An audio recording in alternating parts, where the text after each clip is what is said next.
Hi, everyone. Welcome back to the Excelcast. I'm your host, Joe Parker, and today I'm going to give you the three main keys that I use in order to unlock a positive mindset and to maintain a positive mindset, regardless of what I'm going through. So, the first key that I use in order to unlock and achieve and maintain this positive mindset is always keeping an abundance mindset. If your mind is focused on scarcity, you're going to find scarcity in anything, right? Whether it be your relationship, your money, your life, your lifting. I mean, even if you're like, oh, I want to see if I can just get this weight up. Your body and mind is going to be like, wow, this weight is my limit.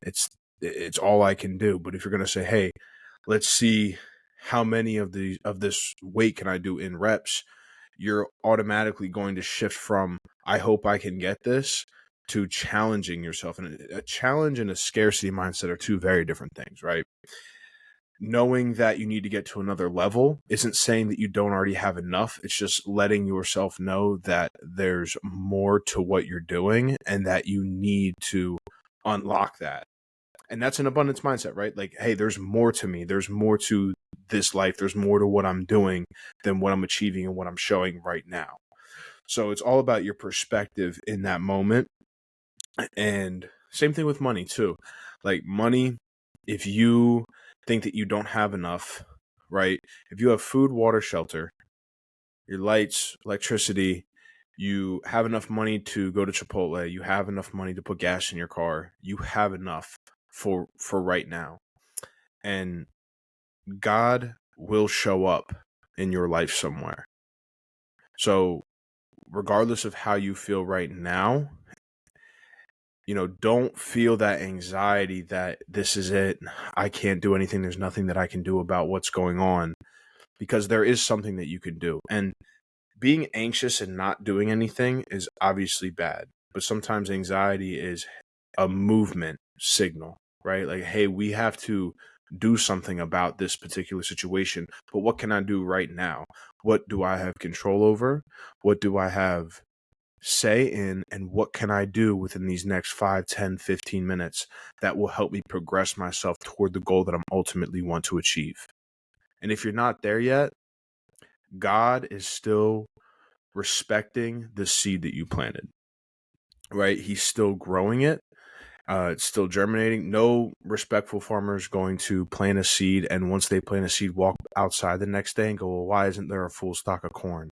Or why isn't there a full apple tree yet? Because they understand that it takes time to grow.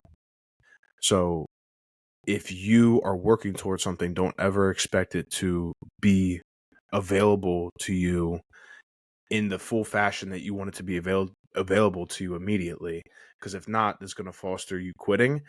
And that's extrinsic motivation, right? So it's motivation to get downloads. It's motivation to get likes. It's motivation to get a certain income, because you want to buy something, not for like, hey, I want to make sure my family's okay. I want to make sure everyone has everything that they need, not want. Wants and needs are two different things, right? So the intrinsic motivation to, hey, I love doing what I'm doing and I want to keep going, because if it helps one person, it may help that person, may help 10 people, it may help 100 people, and then the impact from that is insurmountable and it's unknown, actually. So just keep doing what you're doing and have that abundance mindset that everything that you are doing is multiplying in the background if you're not seeing it in front of you. 2 is consumption. Watch your consumption.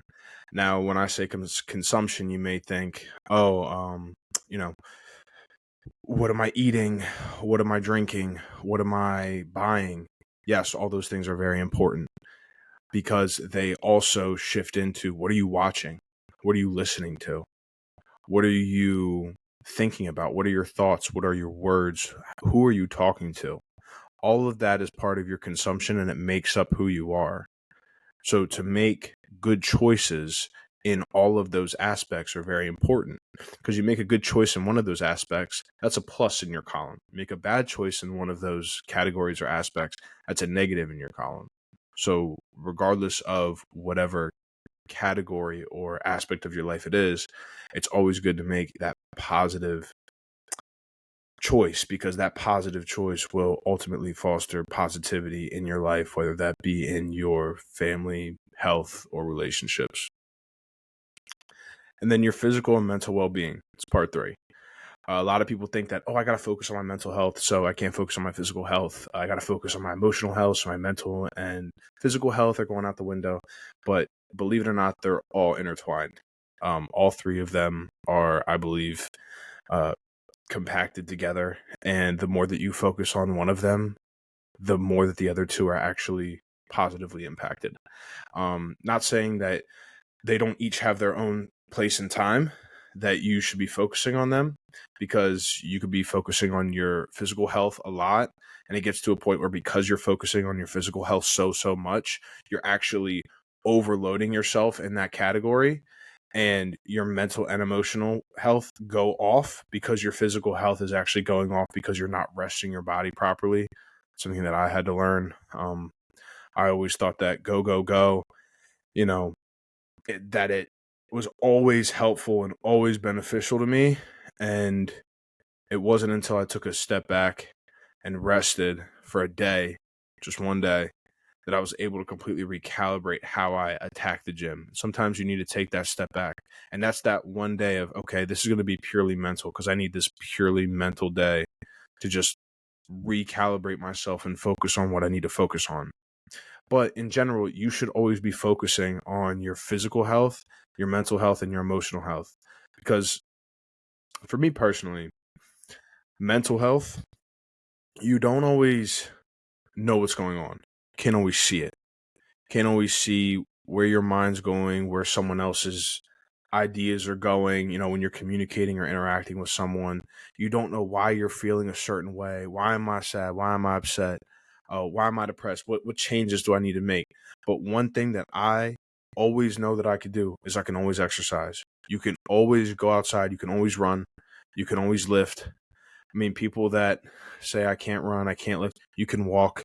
You can do some sort of physical activity in order to, honestly, even if it's just to distract yourself from whatever is going on, that gives God time to do what we were talking about in the first part. It gives him time to plant those seeds and to work in the background. There's been times where I was worried about, am I even going to get employed, right? Like, I got a master's degree, I got a bachelor's degree. I'm searching for jobs right now. It's hard. The economy and the job market just isn't in my favor when it comes to, what I went to school for. But, again, that's an excuse, right? Like that's not an excuse. I've gotten job offers. I just haven't taken them because they haven't been the job that I want.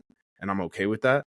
But there was times where, like, I would go on a run, and, like, after my run, like, I'd get a phone call from someone. They'd be like, hey, like, we want to offer you the job. And it's like, that was weighing on me so heavily. But then I would go run, or I would go do something. And as I was doing that, God saw that I'm still putting in the work in A aspect of my life. So he's going to work in B aspect of my life while I'm working on A. So don't ever think that, because you're not solely focused on what you want to achieve, like getting a job. Like, I'm not always on Indeed, I'm not always on LinkedIn, but while I'm doing something else and I'm still working on myself, and I take that step back from the main focus of what I'm working on, God is still working in my favor in the background, and he's working in your favor too. Regardless of what you're going through right now, if you're going through something and you don't know what to do, whether that be your health, your finances, your relationships with people, focus on what you can focus on what you can control. And these are the 3: abundance, having an abundance mindset. I can obtain whatever I want to obtain. Everything is there for me. And all I have to do is make a decision and be goal driven mindset, have my mind focused on that and what I want, and go for it. And then also your consumption, because what you consume on a daily basis makes up who you are, whether you like it or not, whether you believe it or not. It's true. It's what you are surrounded by and what you choose to let into your eyes, into your stomach, into your ears, anything like that. That all becomes a part of you, and that all shapes you to be who you are. And then focus on that physical and mental well-being, because if you focus on one of the aspects or both of the aspects and you focus on getting those right, be kind, be nice, you always have a choice to do those things. And if you can't be nice and you can't be kind, don't say anything, go to bed. Trust me on this. I mean, I haven't always been the kindest person, but you have to realize that, hey, like, you know, you got to make a change, and you have to make a change for the better, because if not, I mean, we're all here to learn, right? We're all babies, we're all little kids, and we're just trying to do the best that we can on a daily basis. So, you know, just recognize that you messed up in whatever aspect you messed up on, and try your best to make it better the next time. I appreciate all you guys listening. Those are the 3 key factors that I have for you in order to formulate a positive mindset. Appreciate you listening. We're on all your podcast platforms. You know, leave a review, like, comment. I would appreciate any feedback that any of you guys got. And as always, stay blessed and excel.